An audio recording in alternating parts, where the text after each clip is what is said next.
Souhaitons la bienvenue à ceux qui nous suivent par Facebook Live pour notre culte du 10 novembre 2024. Et pour commencer, je vous invite à ouvrir vos recueils de cantiques au numéro 36.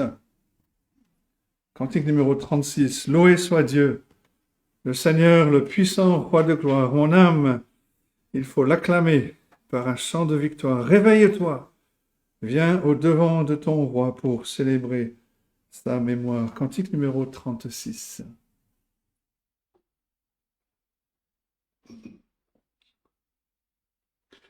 Loué soit Dieu, le Seigneur, le puissant roi de gloire.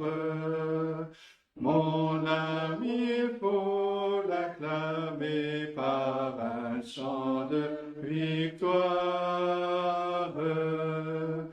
Réveille-toi, viens au-devant de ton roi pour célébrer sa mémoire.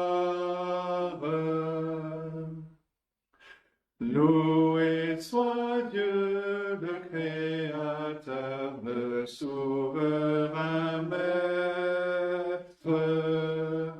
À tous il donne le mouvement, la vie et l'être. Tout ce qu'il fait est agréable et parfait. Ah, sache le reconnaître. Loué soit Dieu, sa bonté chaque jour se révèle. Il t'a donné la santé, t'a gardé sous son aile. Ses tendres soins pourvoient à tous tes besoins. Vois combien il est fidèle. Loué soit Dieu, que les anges lui rendent hommage, que sa louange sur terre en tout lieu se propage, qu'à l'unisson tout en moi chante son nom. Alléluia d'âge en âge. J'invite à nous incliner dans la prière. Prions. Notre Dieu, notre Père céleste, nous osons venir devant toi pour apporter notre louange et l'adoration de nos cœurs, parce que tu nous acceptes en Jésus-Christ. Te bénissons, notre Dieu, et te louons parce que tu es le seul vrai Dieu, créateur de toutes choses. Tu es celui qui, par ta parole toute puissante, a créé l'univers et tout ce qui y habite. Tu es le Dieu souverain qui soutient, qui dirige, qui contrôle toutes choses, selon ton dessein qui est parfait. Tu es ce Dieu majestueux, ce Dieu trois fois saint, pur, parfait, dans ton être, dans tes décisions, dans tes voies. Tu es celui devant qui les anges, ces créatures parfaites, ne cessent de chanter Saint, Saint, Saint et l'Éternel.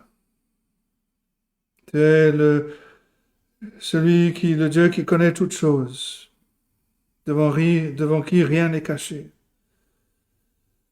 Mais tu es aussi un Dieu de grâce, un Dieu de compassion, un Dieu d'amour. Et tu nous as aimés, tu as aimé un peuple avant même la fondation du monde.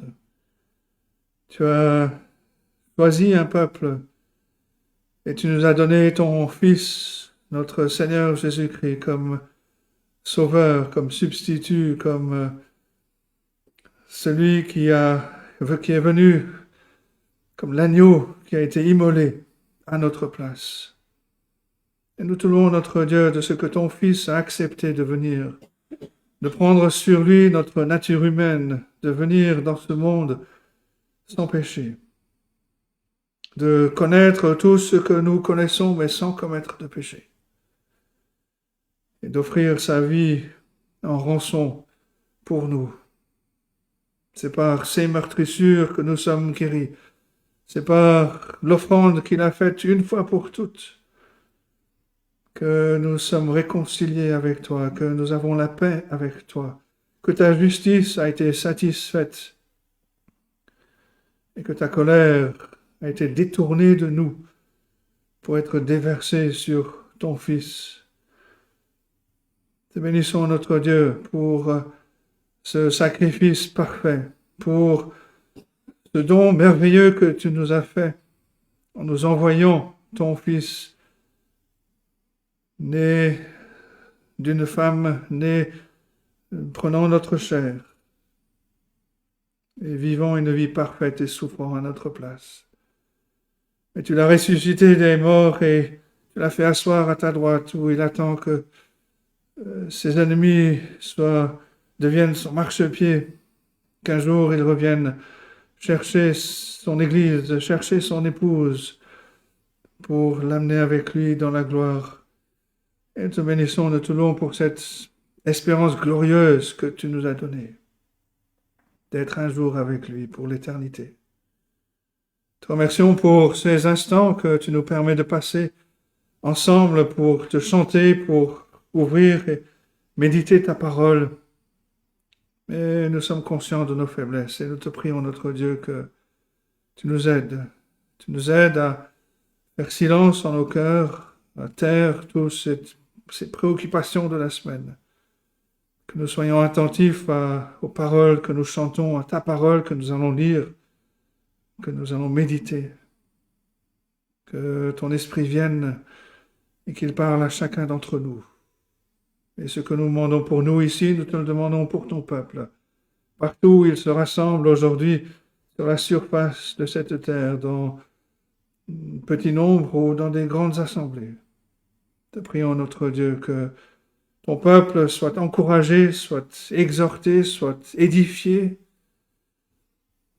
que des âmes qui ne te connaissent pas viennent à te connaître. Et qu'en toute chose, le nom de notre Seigneur Jésus-Christ soit exalté par-dessus tout. Viens donc bénir ces instants, nous conduire en toutes choses, et reçois l'adoration et la reconnaissance de nos cœurs. Nous te le prions. Au nom de notre Seigneur et Sauveur Jésus-Christ. Amen. Notre première lecture est dans le livre des psaumes, et nous allons lire le psaume 96.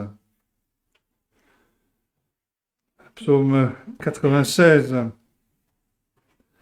où l'auteur nous exhorte à chanter à l'Éternel un cantique nouveau, à annoncer le salut que l'Éternel a accompli, à rendre à l'Éternel gloire pour son nom. Et comme le psalmiste nous le rappelle, l'Éternel n'est pas une divinité inventée par les hommes. Non, il est l'auteur de toute existence. Il est le créateur de toutes choses. Il est majestueux, tout-puissant. Il domine sur toutes choses. Il est parfait en toutes choses. Mais il revient aussi pour juger, et pour juger avec justice. Notre louange devrait s'ajuster à lui, et à savoir que puisqu'il est infini, notre louange ne devrait jamais cesser. Il n'y a aucun moment où nous avons une raison de ne pas le louer. On ne pourra jamais trop le louer. D'ailleurs, toute l'éternité sera une éternité de louange, d'adoration et de reconnaissance à Dieu. Lisons donc le psaume 96. Voici la parole de Dieu. Chantez à l'Éternel un cantique nouveau. Chantez à l'Éternel, vous tous, habitants de la terre. Chantez à l'Éternel, bénissez son nom. annoncer de jour en jour son salut, raconter parmi les nations sa gloire, parmi tous les peuples ses merveilles, car l'Éternel est grand et très digne de louange. Il est redoutable par-dessus tous les dieux, car tous les dieux des peuples sont des idoles. L'Éternel a fait les cieux. La splendeur et la magnificence sont devant sa face. La gloire et la majesté sont dans son sanctuaire. Famille des peuples, rendez à l'Éternel gloire et honneur. Rendez à l'Éternel gloire pour son nom. Apportez des offrandes et entrez dans ses parvis. Prosternez-vous devant l'Éternel avec des ornements sacrés. Tremblez devant lui, vous tous, habitants de la terre. Dites parmi les nations, l'Éternel règne. Aussi le monde est ferme, il ne chancelle pas. L'Éternel juge les peuples avec droiture. Que les cieux se réjouissent, que la terre soit dans l'allégresse, que la mer retentisse avec tout ce qu'elle contient, que la campagne s'égaie avec tout ce qu'elle renferme, que tous les arbres des forêts poussent des cris de joie devant l'Éternel, car il vient pour juger la terre. Il jugera le monde avec justice et les peuples selon sa fidélité. C'est la parole de Dieu. Nous allons chanter un nouveau cantique qui est le numéro 76. Cantique numéro 76. Seigneur, que n'ai-je mille voix pour chanter tes louanges et faire monter jusqu'aux anges les gloires de ta croix. Cantique numéro 76.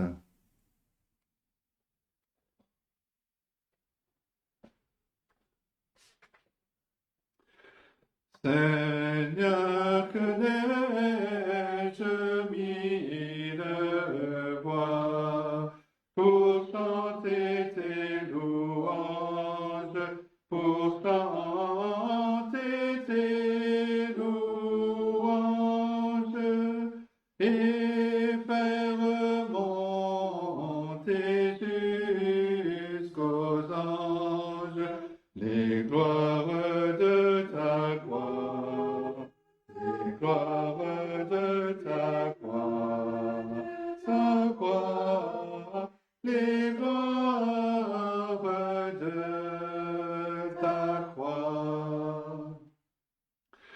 Jésus, mon Seigneur et mon Dieu, que ton souffle m'anime, que ton souffle m'anime, pour que par moi ton nom sublime retentissant tout lieu, retentissant tout lieu, retentissant tout lieu. D'où nom qui fait tarir nos pleurs, ineffable harmonie, ineffable harmonie. Tu répands la joie et la vie et la paix dans nos cœurs, et la paix dans nos cœurs, et la paix dans nos cœurs. Désormais je n'ai plus d'espoir, aucun mal ne m'accable, aucun mal ne m'accable. Ton sang rend pur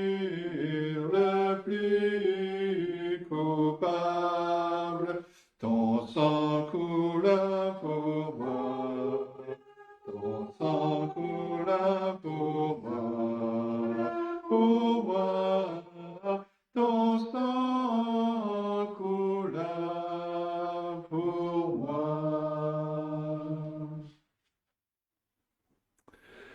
Notre deuxième lecture est dans le livre de l'Apocalypse, au chapitre 5, où il est aussi question de chanter un cantique nouveau, d'annoncer le salut de l'Éternel. À la fin du chapitre 4, l'apôtre Jean a entendu un chant, le chant de la création. Tu es digne, notre Seigneur et notre Dieu, de recevoir la gloire, l'honneur et la puissance, car tu as créé toutes choses. C'est par ta volonté qu'elles existent et qu'elles ont été créées. Maintenant, ici au chapitre 5, au verset 9, il y a l'œuvre accomplie par le Seigneur Jésus-Christ. Il y a une nouvelle raison de louer Dieu. Il a délivré son peuple de l'esclavage, de la tyrannie, de la condamnation du péché. Ce cantique est adressé au Fils. Tu es digne de prendre le livre et d'en ouvrir les sceaux, car tu as été immolé. Le Seigneur a donné sa vie. Il a donné sa vie pour sauver ce peuple que le Père lui a donné. Il est donc digne de recevoir la louange de son peuple. Mais cela souligne aussi que nous avons été rachetés par Dieu pour être un peuple de sacrificateurs, un peuple d'adorateurs, et de louer Dieu. Et nous chantons le même chant, peut-être imparfaitement, même le même chant qui est chanté au ciel. Nous louons le Seigneur Jésus-Christ pour d'être venu dans ce monde pour sauver son peuple, pour nous délivrer de l'esclavage du péché, pour nous donner la vie. La semaine dernière, on a célébré la scène. Nous annonçons la mort du Seigneur Jésus-Christ jusqu'à ce qu'il revienne. Et un jour, nous le célébrerons face à face devant sa présence, devant lui. Il est digne de recevoir la louange parce qu'il s'est livré lui-même. Il a donné sa vie en rançon. Il a été mis à mort pour nous. Et nous joignons notre louange à la louange de ceux qui sont au ciel, des anges qui se joignent à nous pour louer Dieu, pour louer l'agneau qui a été immolé pour nous. Nous allons lire le chapitre 5 de l'Apocalypse en entier. C'est la suite donc de ce que Jean voit au chapitre 4 avec le trône, et il continue au chapitre 5. Voici la parole de Dieu. Puis je vis dans la main droite de celui qui était assis sur le trône un livre écrit en dedans et en dehors, scellé de 7 sceaux. Et je vis un ange puissant qui criait d'une voix forte: Qui est digne d'ouvrir le livre et d'en rompre les sceaux? Et personne dans le ciel, ni sur la terre, ni sous la terre, ne put ouvrir le livre ni le regarder. Et je pleurais beaucoup de ce que personne ne fut trouvé digne d'ouvrir le livre ni de le regarder. Et l'un des vieillards me dit: Ne pleure point. Voici, le lion de la tribu de Juda, le rejeton de David, a vaincu pour ouvrir le livre et ses 7 sceaux. Et je vis, au milieu du trône et des 4 êtres vivants et au milieu des vieillards, un agneau qui était là comme immolé. Il avait 7 cornes et 7 yeux, qui sont les 7 esprits de Dieu envoyés par toute la terre. Il vint et il prit le livre de la main droite de celui qui était assis sur le trône. Quand il eut pris le livre, les 4 êtres vivants et les 24 vieillards se prosternèrent devant l'agneau, tenant chacun une harpe et des coupes d'or remplies de parfums, qui sont les prières des saints. Et ils chantaient un cantique nouveau, en disant: Tu es digne de prendre le livre et d'en ouvrir les sceaux, car tu as été immolé. Et tu as racheté pour Dieu par ton sang des hommes de toute tribu, de toute langue, de tout peuple et de toute nation. Tu as fait d'eux un royaume et des sacrificateurs pour notre Dieu. Ils régneront sur la terre. Je regardais et j'entendis la voix de beaucoup d'anges autour du trône, des êtres vivants et des vieillards. Et leur nombre était des myriades, des milliers de milliers. Ils disaient d'une voix forte, l'agneau qui a été immolé est digne de recevoir la puissance, la richesse, la sagesse, la force, l'honneur, la gloire et la louange. Et toutes les créatures qui sont dans le ciel et sur la terre, sous la terre, sur la mer et tout ce qui s'y trouve, je les entendis qui disaient à celui qui est assis sur le trône et à l'agneau, soit la louange, l'honneur, la gloire et la force au siècle des siècles. Et les quatre êtres vivants disaient Amen. Et les vieillards se prosternèrent et adorèrent. Et c'est la parole de Dieu. Avant de laisser la parole à Jean-Claude pour le message, nous allons chanter cantique numéro 70. Cantique numéro 70. Ton Église triomphante, ô Saint Agneau, dans le ciel, d'une voix chante, gloire à l'agneau. À lui le sceptre et le trône, à lui l'encens et la couronne. Que ce chant toujours résonne, gloire à l'agneau. Et puis la quatrième strophe. Dès maintenant sur la terre, chantons l'agneau. Adorons le Saint Mystère, gloire à l'agneau. Dans l'épreuve et la souffrance, chantons la douce espérance de l'entière délivrance. Gloire à l'agneau. Cantique numéro 70.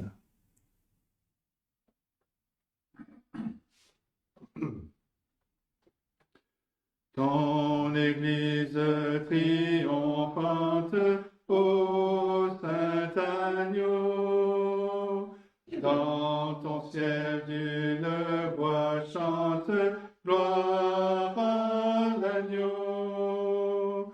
À lui le sceptre et le trône, à lui l'encens, la couronne, que ce chant toujours résonne, gloire à l'agneau.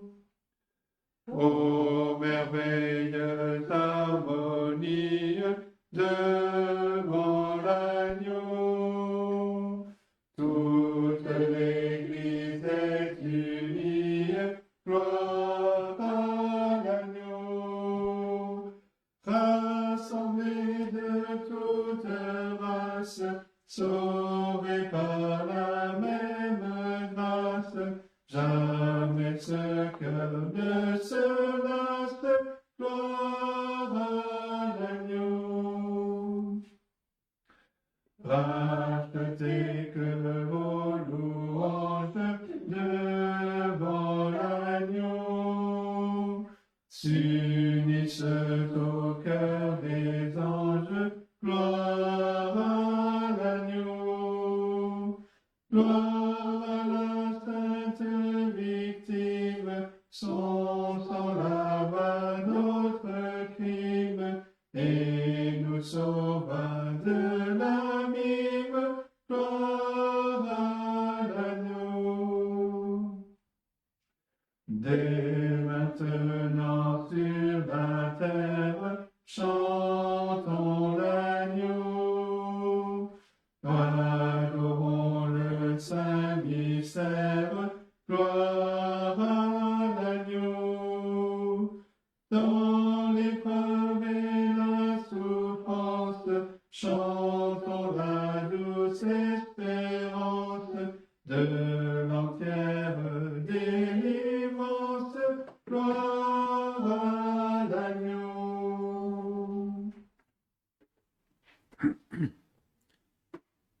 Nous ouvrons la parole de Dieu dans la lettre de Jacques et nous allons commencer au chapitre 3.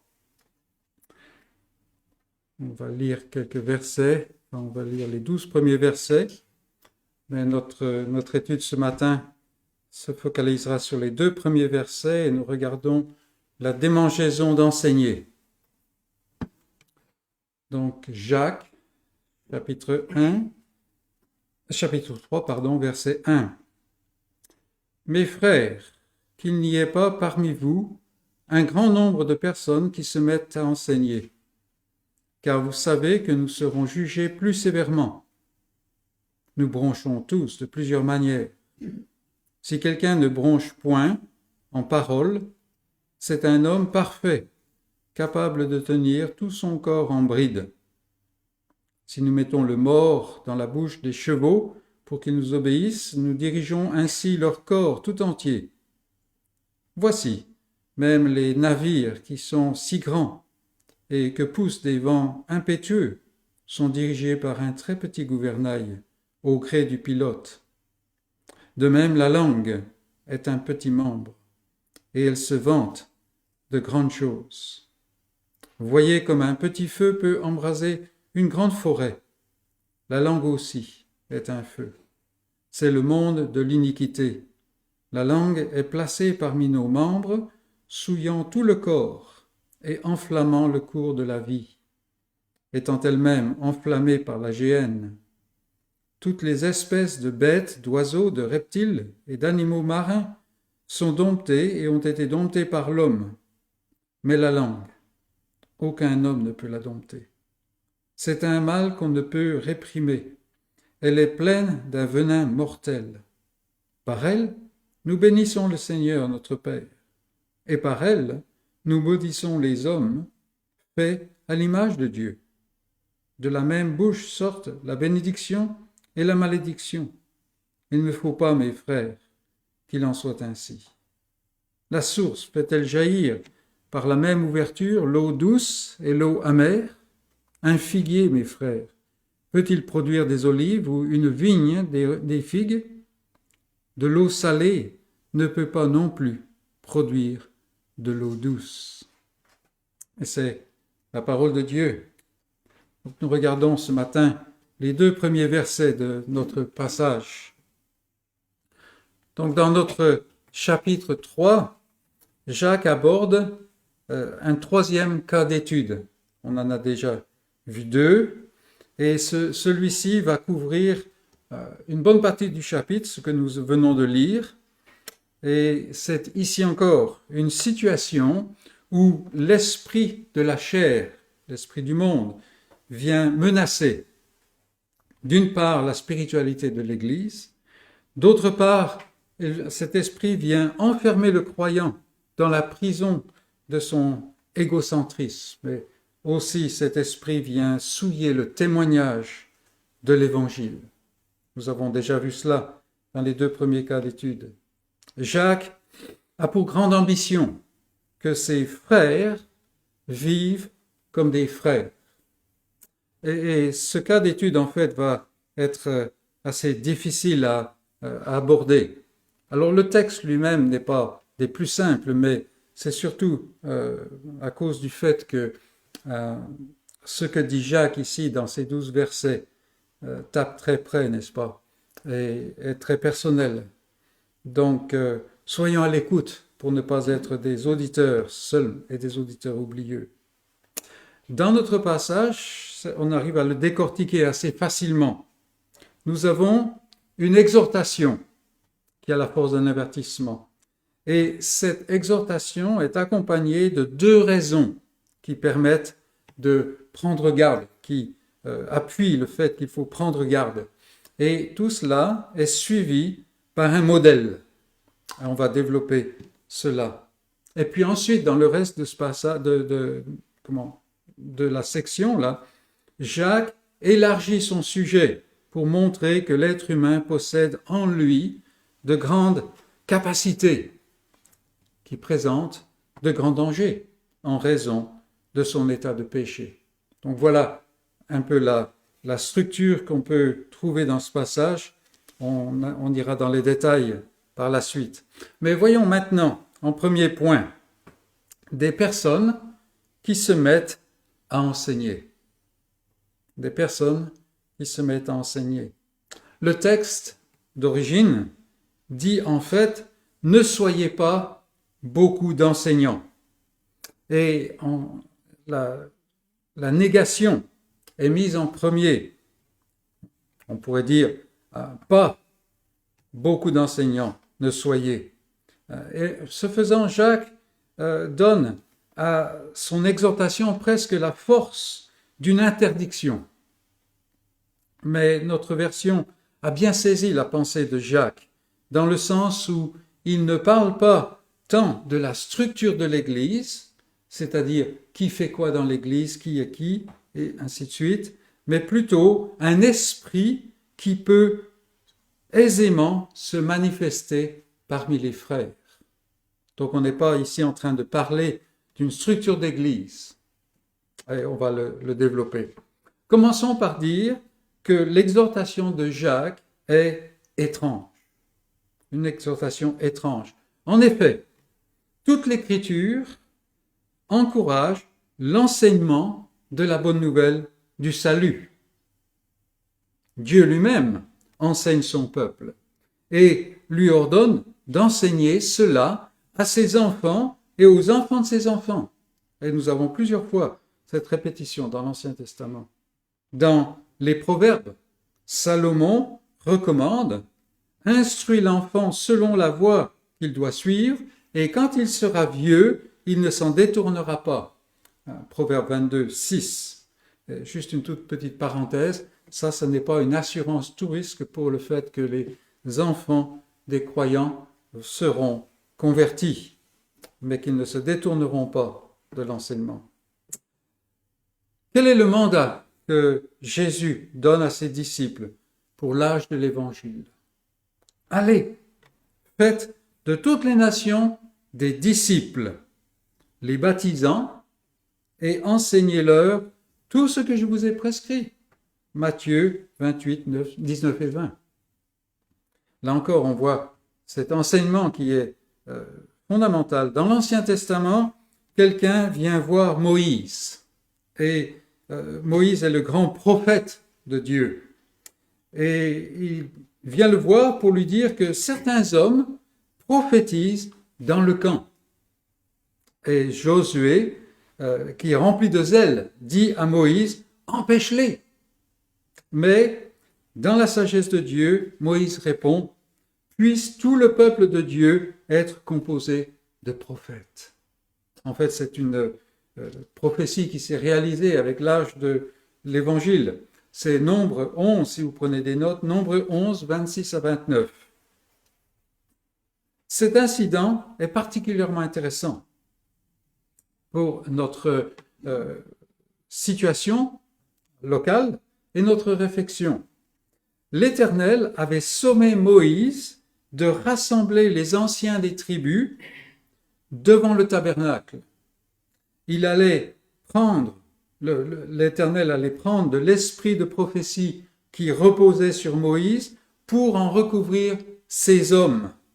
Et il montre pourquoi, afin qu'il porte avec toi la charge du peuple et que tu ne la portes pas toi seul. C'est le verset 17 du chapitre mentionné. Or, les deux hommes dont il est question, dont le rapport a été donné à Moïse, ces deux hommes faisaient partie des anciens, mais pour une raison ou pour une autre, ils ne s'étaient pas rendus à la convocation. Toutefois, l'esprit de prophétie est venu les recouvrir et ils prophétisent alors qu'ils ne sont pas venus. Et nous voyons ici l'explication de l'attitude de Josué et aussi de celle de Moïse.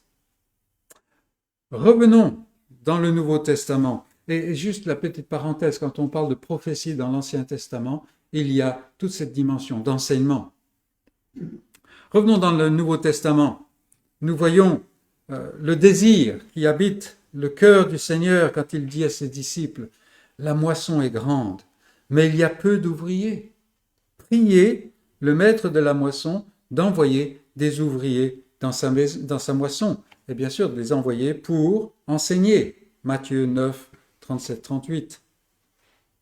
Paul, pour sa part, montre que le Seigneur ressuscité, une fois remonté au ciel, a donné des dons à son Église. Il a donné les uns comme, et on a toute une liste qui est loin d'être exhaustive, mais tous ces dons sont donnés pour enseigner l'Église, afin que l'Église fasse l'œuvre du service, du ministère. Éphésiens 4, 11. Et ici, nous n'avons qu'un florilège pour montrer combien l'enseignement du peuple de Dieu occupe une place de choix dans la parole. Et avec une bonne concordance, vous n'aurez aucun mal à compléter tout cela. Comment donc Jacques peut-il dire qu'il ne faut pas qu'il y ait beaucoup qui enseignent dans l'Église? Comment expliquer cela? Que veut-il dire? Et c'est là que nous voyons que si elle est étrange, l'exhortation de Jacques est très sage, très sage. Et c'est pourquoi nous pouvons dire que les traducteurs de notre version ont bien compris son message. Une autre version rend ce passage ainsi. Ne soyez pas nombreux à vouloir être docteurs. Qu'il n'y ait pas beaucoup parmi vous de personnes qui se mettent à enseigner. Que ne soyez pas nombreux à vouloir être docteurs. Jacques n'est pas en train de parler de la structure de l'Église. Il n'est pas en train de dire qu'il faut très peu de prédicateurs, très peu de responsables.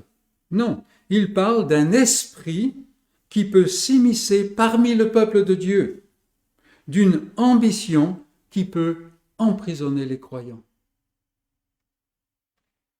Pour comprendre comment cela peut se produire parmi les frères, et cela dès l'époque de Jacques, très tôt dans l'histoire de l'Église, il est bon de considérer plusieurs aspects historiques des choses de cette époque. Comme nous l'avons déjà souligné, la plupart des gens à qui Jacques écrit sont d'origine juive, ethnique et religieuse. Depuis leur jeunesse, ils ont suivi et vénéré les rabbins. Ce mot même porte en lui un grand poids et appelle à la vénération. Je pourrais aller dans les détails, mais franchement, ça nous prendrait trop de temps. Il y avait une certaine gloire au fait d'être rabbin en Israël, d'être enseignant. Vous enseigniez, vous étiez rabbin, vous étiez vénéré. Et cette attitude pouvait demeurer quand les gens venaient dans l'Église. Et cela a souvent été le cas au cours de l'histoire de l'Église. La papauté n'est pas venue comme ça d'un jour à l'autre, par exemple. Notre époque même n'est pas imperméable à la chose. Quand on voit la prévalence du culte évangélique de la personnalité, cela peut donc engendrer la démangeaison d'enseigner, c'est-à-dire de vouloir enseigner. Et là, je fais une petite parenthèse, il n'est pas nécessaire d'ouvrir la bouche et d'enseigner pour vouloir enseigner, se mettre à enseigner. C'est quelque chose du cœur, vous voyez, on ferme la parenthèse. Il y a un autre facteur historique qui joue dans la situation de l'Église du 1er siècle, c'est que à la suite du culte dans la synagogue, les cultes chrétiens prenaient une forme plus dialogale. Alors, je ne sais pas si c'est français, mais voilà, c'est français maintenant. Une forme plus dialogale que la forme que nous connaissons. Il était possible pour tout un chacun de contribuer de diverses manières. On pouvait même interpeller le prédicateur avec une question. Alors, je suis très, très reconnaissant qu'on ait changé de format. Alors, bien sûr, cela peut conduire à la confusion, comme le montre la situation à Corinthe, où tout le monde parle en même temps. Et c'est probablement une des raisons principales pour l'évolution des cultes vers ce à quoi nous sommes beaucoup plus familiers aujourd'hui. Ceci étant dit, la prédication n'est pas simplement un monologue. Je me rappelle quelqu'un qui a attiré mon attention à ça. En fait, le temps de prédication, c'est probablement le moment où il y a le plus de dialogue. parce qu'on parle avec soi-même quand on entend la prédication. Et ceci étant dit, la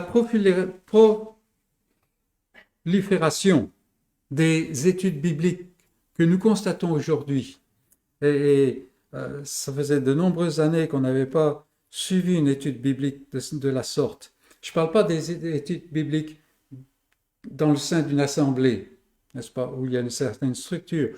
Il y a des gens qui se réunissent parce qu'il n'y a rien qui se trouve sur place et tout cela.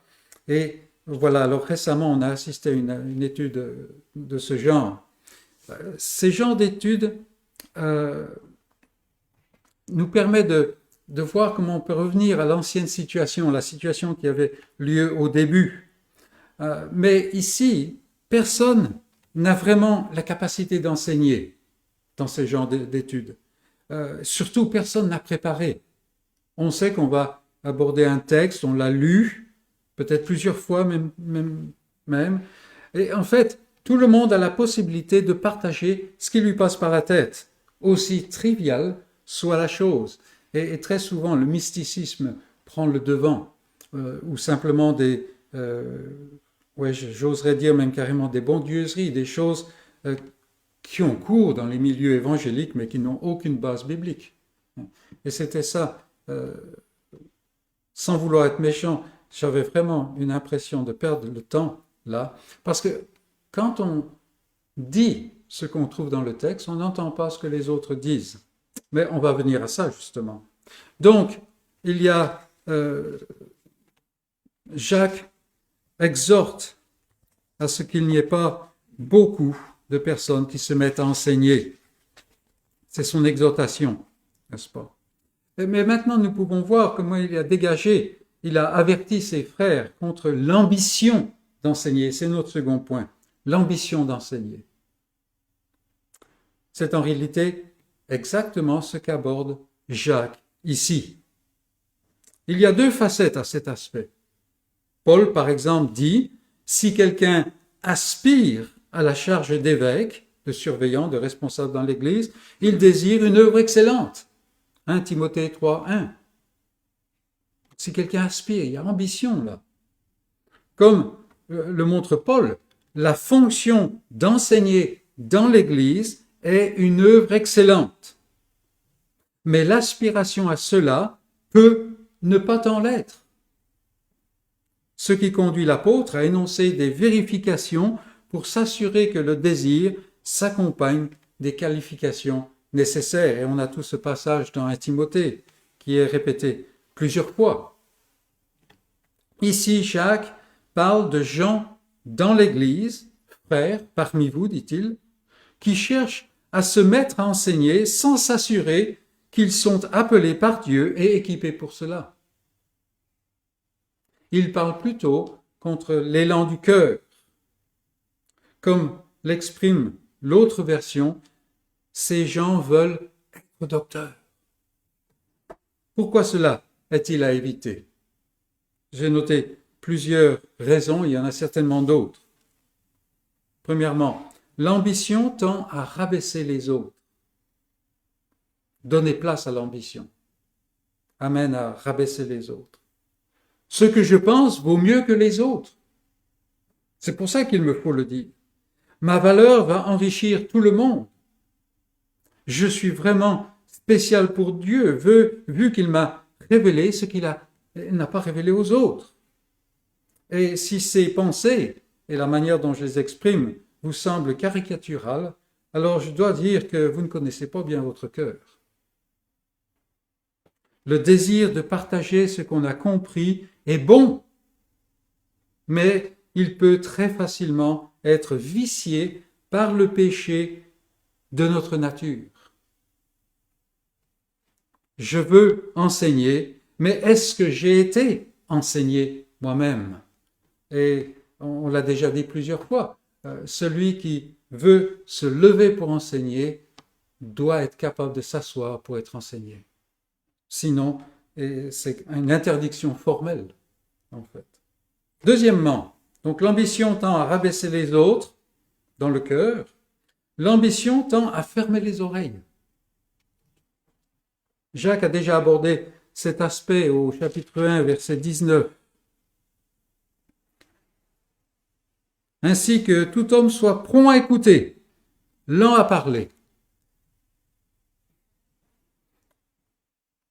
Et il s'agissait là, quand Jacques dit cela, il s'agissait là d'écouter la parole de Dieu. Et pourtant, il y a des gens qui étaient prompts à parler. Alors, bien entendu, si je m'imagine le dépositaire d'une vérité que Dieu a cachée à son peuple depuis des millénaires, je n'aurai pas beaucoup de patience envers quiconque est en train de parler. Et je vais essayer d'entrer dans la danse, n'est-ce pas? Il est intéressant de remarquer que dans le verset que je viens de citer dans le chapitre 1, n'est-ce pas, Jacques ajoute que tout homme soit lent à la colère. Vous voyez un peu le développement là. Celui-là, pourquoi il n'a pas fini là? J'ai tellement de choses à dire. Est-ce même que je vais entendre les paroles de l'autre frère? Je veux être docteur, je prévois de me mettre à enseigner.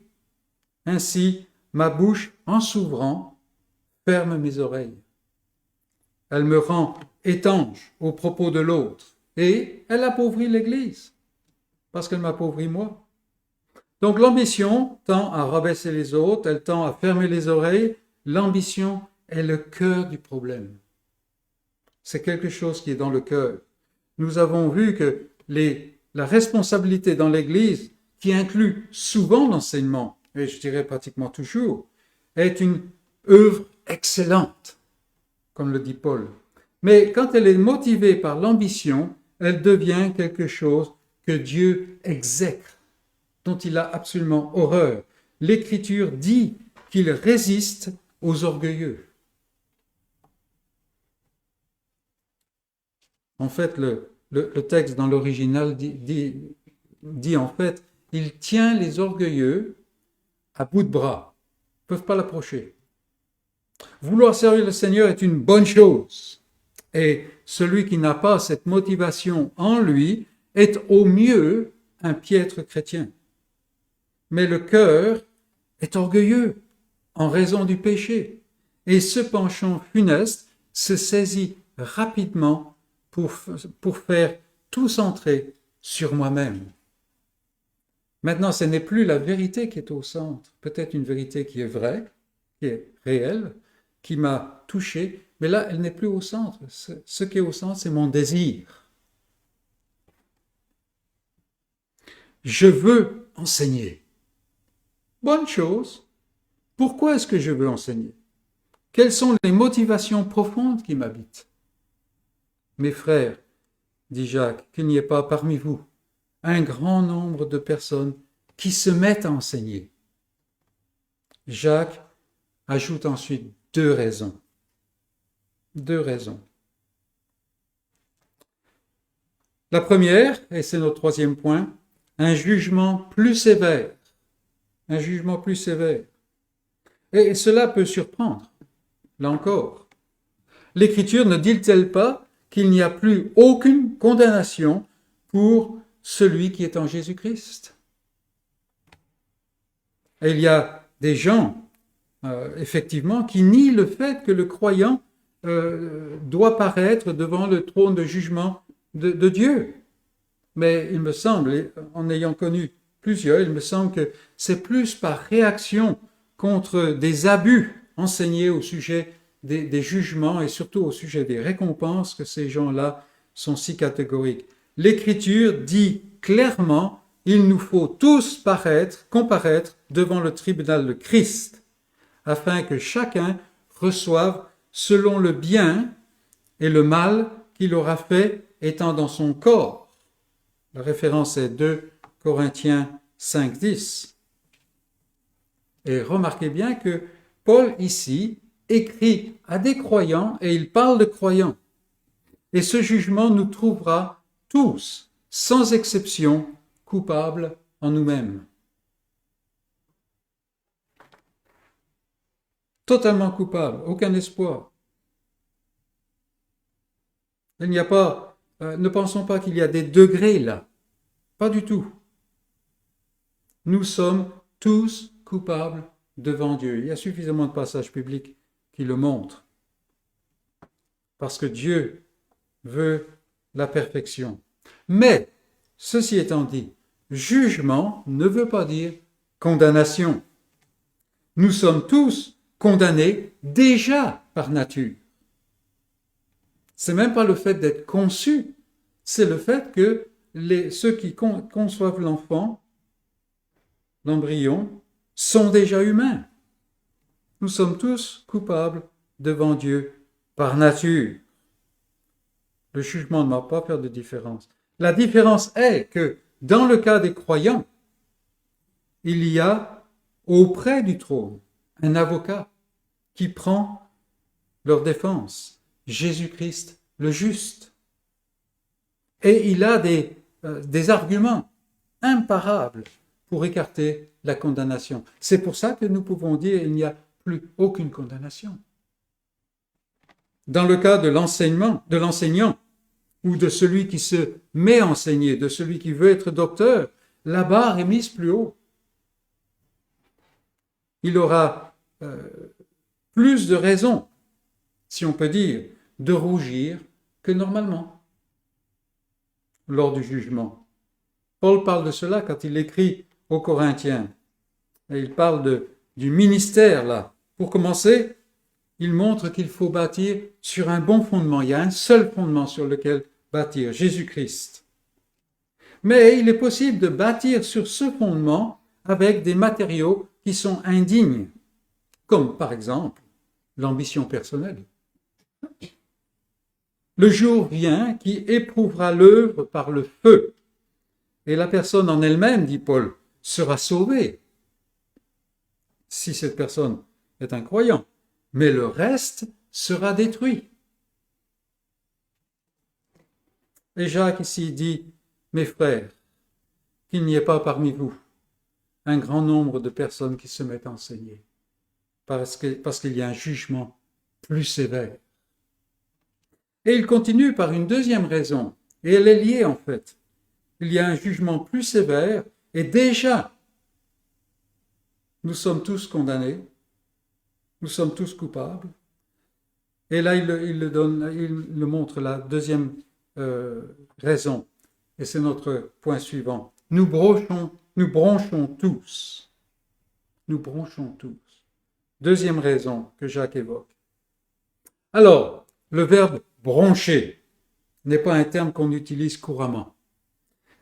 Alors, je suis allé consulter mon ami, le petit Robert. Et qu'est-ce que dit mon ami? Broncher, faire un faux pas, trébucher, buter sur une difficulté. Il y a d'autres définitions, mais on va les laisser de côté. Donc Jacques est en train de dire, ne brûlez pas de l'ambition d'enseigner, car nous trébuchons tous, de toutes sortes de manières. Les paroles de l'autre te semblent peut-être imprécises, faibles, méprisables. C'est ainsi qu'on regardait les paroles de Paul quand il était présent. Et toi, tu peux faire mieux, n'est-ce pas? Tu cherches donc à te mettre à enseigner pour combler les carences du frère. Parce que le frère, vraiment, il est de moindre valeur. Il est même possible que l'évaluation que je fasse soit juste. Mais, quand je me mets à enseigner, les paroles semblent peut-être pour les autres trop fortes, trop intellectuelles, trop déconnectées de la vie. Nous trébuchons tous de multiples manières. Il se peut que l'exactitude de telle personne mette en oubli tel ou tel aspect de la vérité biblique. Nous voyons des gens qui sont très forts sur telle doctrine, sur telle vérité, sur telle perspective. Mais on peut s'amener tout simplement en disant, que dire de cet autre passage? Et ce passage a été mis en oubli. Gardons tous à l'esprit que nous bronchons tous de diverses manières. Il n'y a pas d'exception là. Qu'est-ce que Jacques est en train de dire? Tout simplement, il appelle ses frères à se méfier des impulsions d'une ambition orgueilleuse qui pousse à se penser ce qu'on n'est pas. Et c'est intéressant, toute petite parenthèse, c'est intéressant que tous les grands serviteurs de Dieu que Dieu a appelés au ministère, dans la parole de Dieu je parle, n'est-ce pas, ont tous été réticents à s'engager. Pensez à Moïse, pensez à Jérémie, n'est-ce pas? Presque au point pour Moïse que Dieu est presque obligé de le disputer. Non, méfions-nous des impulsions d'une ambition orgueilleuse qui pousse à se penser ce qu'on n'est pas. Et cette ambition orgueilleuse peut être très raisonnable. C'est là le danger. Ces choses sont la source des conflits et des blessures dans l'Église. Au lieu de cela, et avant d'ouvrir la bouche, tournons-nous vers l'humilité, en prenant conscience que nous bronchons tous de diverses manières. Et Jacques, remarquez-le, quand il donne cette raison, lui, un apôtre, un des 12, n'est-ce pas, utilise le pronom « nous ». Nous bronchons tous. Et puis donc, nous avons eu Jacques qui a donné une exhortation. Il a pourvu à 2 raisons qui nous permettent de nous méfier. Et ensuite, Jacques écrit quelque chose de surprenant. Et on va terminer avec cela. Il parle, c'est le dernier point, un homme parfait. Un homme parfait. Presque en rupture avec ce qu'il vient de dire, Jacques décrit maintenant l'homme parfait. Et il ajoute qu'un tel homme est capable de tenir tout son corps en bride. Et c'est là qu'on est rempli de jalousie, n'est-ce pas? Il contrôle tout son corps. Que penser? Parce que on peut vraiment poser cette question, parce que nous reconnaissons volontiers que Jacques nous a décrit très exactement chacun de nous, quand il a dit « nous bronchons tous de diverses manières ». Est-il possible, par des efforts surhumains ou quelques recettes particulières, de parvenir à cette perfection dont Jacques parle et de tenir tout son corps en bride, de contrôler tout son corps? Même quand on prend en compte le fait que le mot « parfait » ici serait mieux traduit par mûr ou mature, c'est-à-dire quelqu'un qui n'a besoin de rien d'autre. Même quand on prend cela en compte, la barre est placée très haut. Et en fait, la barre est hors d'atteinte. Hors d'atteinte. Même, d'ailleurs, oui, il faut le dire, un signe de maturité spirituelle, c'est que la personne voit de plus en plus ses échecs, son besoin, n'est-ce pas? Qu'est-ce que Jacques cherche ici? D'une manière étrange, il déploie devant nos yeux l'idéal de Dieu et en faisant cela, il nous amène à désespérer de nous-mêmes. C'est étrange, n'est-ce pas? Et pourtant, c'est exactement ce que la parole de Dieu fait. Il nous amène à désespérer de nous-mêmes. Comment puis-je m'imaginer être un expert capable d'enseigner les autres? Moi qui bronche. Mais l'évangile, mes amis, n'est pas un message de désespoir. L'évangile est un message d'espérance. Mais c'est une espérance qui se centre ou qui se situe au dehors. C'est quelque chose qui est introduit dans notre monde de péché. Aucun être humain ne peut de lui-même être parfait. Qu'il n'y ait pas parmi vous un grand nombre de personnes qui se mettent à enseigner. Remplacez l'ambition égocentrique par l'humilité. Pourquoi? Pourquoi est-ce que je dois faire cela? D'une part, oui, parce que personne n'est parfait, nous bronchons tous, mais surtout parce que l'homme parfait existe.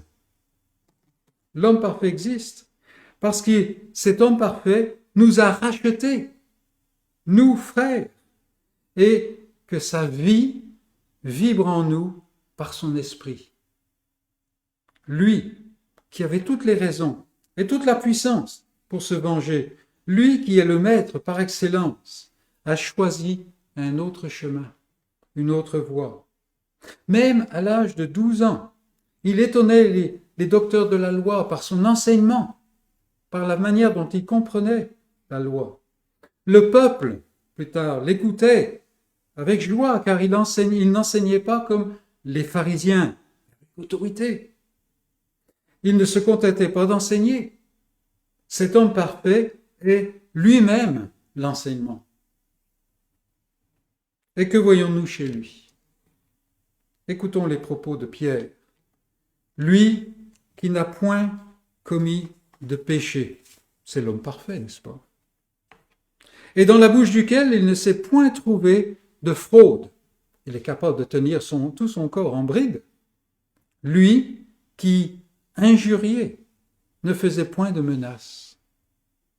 Voilà un homme parfait. Voilà l'homme parfait. Et vous et moi savons que même si nous arrivons à nous contrôler et à montrer une bonne façade de moralité, il suffit d'une toute petite injure, d'une toute petite insulte pour faire démarrer le grand feu, n'est-ce pas? Mais qui est cet homme parfait? Comment pouvait-il se contrôler de cette manière? Pierre parle à nouveau en disant « Lui qui a porté nos péchés en son corps sur le bois, lui par les meurtrissures duquel vous avez été guéris. » Et on se rappelle combien même son humanité s'est recroquevillée devant la croix au temps de Gethsémane. N'est-ce pas? Lui par les meurtrissures duquel vous avez été guéris. Maintenant, vous êtes retournés vers le berger et le gardien de vos âmes. Et là, j'ai cité 1 Pierre, chapitre 2, versets 23-25. Nous avons cette image de Christ, et il est l'homme parfait.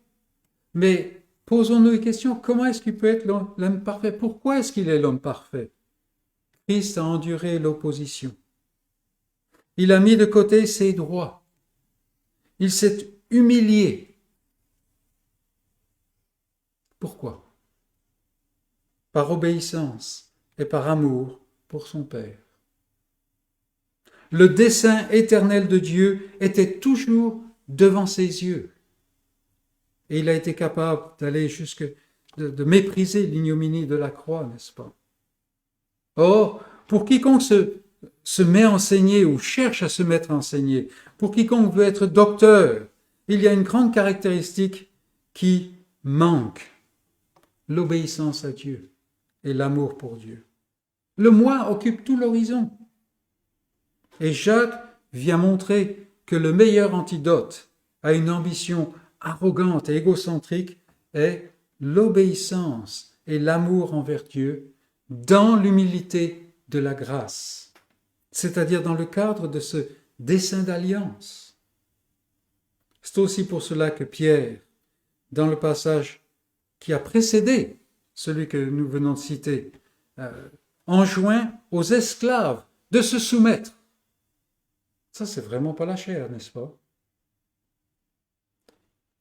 Et il continue en disant, mais si vous supportez la souffrance, ça n'est pas plaisant, hein? C'est ce que les correspondants de Jacques vivaient, n'est-ce pas? Mais si vous supportez la souffrance lorsque vous faites ce qui est bien, écoutez, c'est une grâce devant Dieu. C'est une grâce devant Dieu. Et c'est à cela que vous avez été appelés. Pourquoi? Parce que Christ aussi a souffert pour vous, vous laissant un exemple, afin que vous suiviez ses traces. Et nous avons ici le modèle biblique, n'est-ce pas? Combien la démangeaison d'enseigner est prévalente. On la retrouve partout, et il nous faut la reconnaître. Elle ne produit pas de fruits souvent, heureusement, mais elle est là. Dans le cœur, il y a cet orgueil, cet égocentrisme qui vient du péché.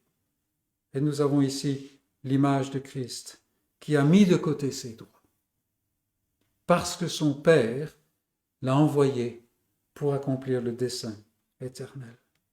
Que le Seigneur nous donne cette grâce de saisir toute la fresque, la belle peinture de ce que Dieu est en train de faire depuis le commencement. Et que le Seigneur nous donne la grâce de marcher dans ses pas. Amen.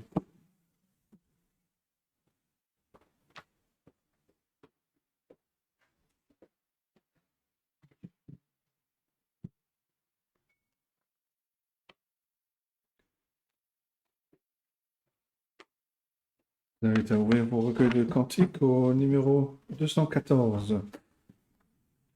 Cantique 214. Demeure par ta grâce avec nous, Dieu Sauveur, quoi que l'ennemi fasse, veille sur notre cœur, que ta sainte parole chaque jour ici-bas soit la seule boussole qui dirige nos pas. Cantique numéro 214.